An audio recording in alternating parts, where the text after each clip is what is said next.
Contoh lagi, orang buat kue bolu, tahu bolu kan? Orang buat bolu, kalau dia nggak punya ilmu, itu bolu itu bisa kayak batu bata keras. Kita lempar, membal lagi muka kita. Kenapa? Nggak punya ilmu. Jangankan mau ngaji, mau sholat. Kalau buat kue aja nggak ada ilmu, nggak sempurna itu kuenya. Jadi penting ilmu ini. Bahkan Ibnu Ruslan mengatakan dalam matan subatnya, wa kullu man bighairi ilmin ya'malu a'malahu mardudatun la tuqbalu. Yang artinya setiap perbuatan amal kebaikan yang tidak didasari dengan ilmu pengetahuan, mardudatun la tuqbalu. Ini amalannya akan ditolak mentah-mentah oleh Allah Subhanahu wa taala. Maka sangat rugi kalau kita melakukan satu ibadah kita tidak punya ilmu. Contohnya, kita lagi sholat, itu nggak boleh berdehem-dehem, batal sholat. Misalnya kita Bismillahirrahmanirrahim, Alhamdulillahi Rabbil Alamin. Kalau kayak gini, batal sholatnya ini. Apalagi garuk-garuk gini, ada kurak batak gini dia. Batal sholatnya, jangan kuat-kuat, takut koyak pula kolornya nanti. Itu yang ada kolor, kalau punya kolor, popek kulitnya. Jadi kalau garuk itu biasa aja, saya biasa. Kalau mau garuk dalam sholat itu boleh, misalnya di sini ada nyamuk, ya gini aja, telapak tangannya dilengketkan gini aja. Gini, nah gini. Kalau gini, batal sholatnya. Tapi kalau gini nggak apa-apa. Misalnya ada kurat di sini, ya gini aja.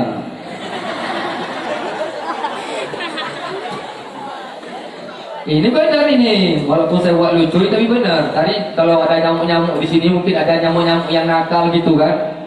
Jadi terlalu misalnya di sini nyamuk ada hidung ya, gini aja. Jangan digini-gini hidung atau kopek itu kan nanti. Soalnya hidung kita ini kan nggak ada dijual di toko situ kan. Baiklah para thalabah rahimakumullah. Maka kita kemanapun kita pergi kita butuh ilmu agama. Misalnya kita semua ini punya orang tua kan. Kalau punya orang tua kita nggak mengharapkan apa-apa. Orang tua kita tidak mengharap kita membalas jasanya, membalas uangnya udah habis dikirim 1 minggu 100, enggak. Yang penting kita bisa membahagiakan orang tua kita. Salah satunya nanti misalnya ke depan kalau kita udah gede, udah besar, kita bisa jadi imam taraweh. Itu nanti pas anaknya di depan, ibunya tengok, anakku, kan? Ataupun subuh nanti. Subuh dia azan di masjid.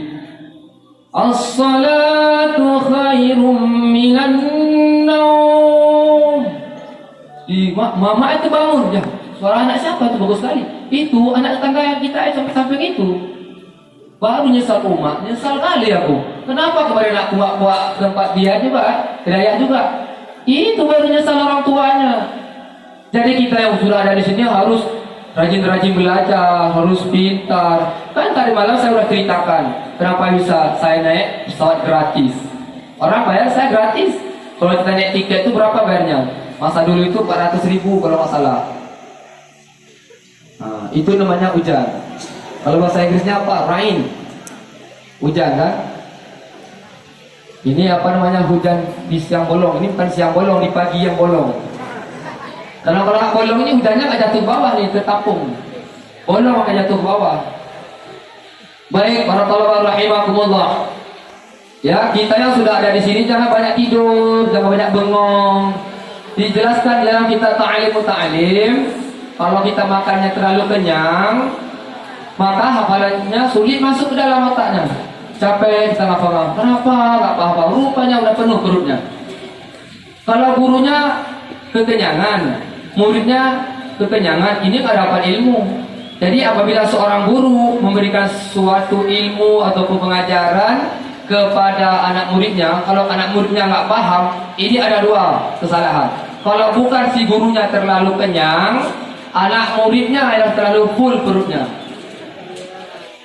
Itu masalahnya. Nah, jadi terhadap guru ini harus sabar dalam mendidik anak-anaknya, walaupun udah 5 kali diulang, sabar. Kan kita pernah mendengar cerita Ibnu Hajar, ya kan? Kita Imam Ibnu Hajar. Beliau pada dahulu ketika pergi ngaji, udah bertahun-tahun nggak bisa kita palak pulang kampung dia. Pulang kampung. Habis pulang kampung, ada sebuah batu besar di pinggir jalan. Misalnya kayak gini kan ada seng, ada sampai itu kan ada netes air. Kita tengok ada batu besar satu. Kita tengok netes air tap bertahun-tahun. Kita tengok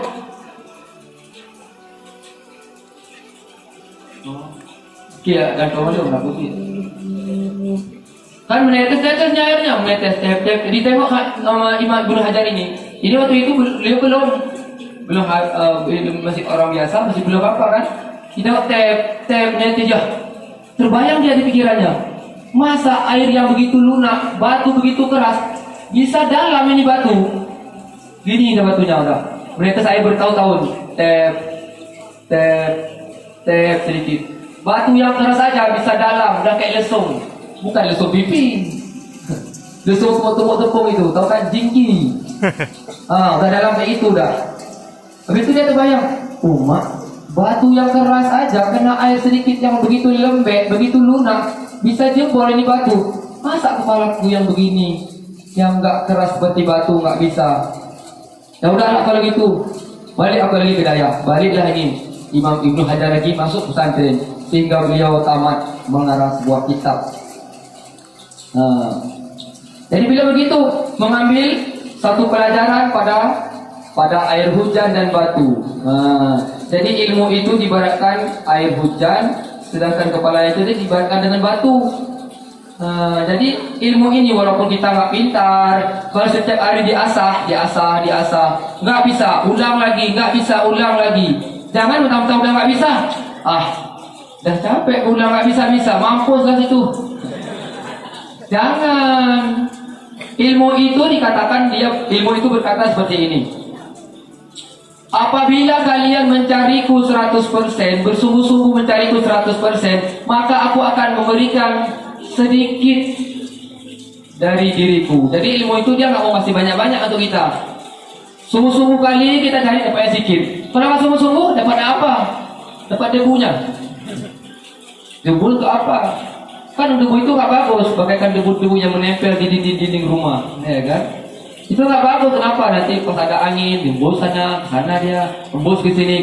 Ini mananya apa? Kalau kita tidak ada ilmu pengetahuan, nanti bilang orang, udah, kau sana aja pinggir, dah pindah pesantren dia. Besok bilang, bodoh kali, kau dapat bagus di sini, kau pindah sana, masuk lagi. Kenapa? Hidupnya ini tidak terarah. Maka kita sering mengatakan, sebuah pepatah mengatakan, hidup dengan seni itu indah, hidup dengan ilmu itu akan terarah. Jadi kalau mau indah berseni, buat karya tulis, buat gambar-gambar, buat lukis-lukisan, ya kan? Itu sangat penting karena itu sebuah imajinasi. Karena tidak semua orang itu bisa buat kaligrafi. Saya tidak bisa. Saya tidak bisa buat kaligrafi. Tulisan bahasa Arab saya kayak tulisan doktor, nggak bisa dibaca. Hadirin kaum muslimin rahimakumullah. Jangan tuh semuanya. Ataupun ada yang mau nyumbang suara manisnya boleh juga. Ada yang mau? Ada yang mau salawatan? Mau lagi? Mau lagu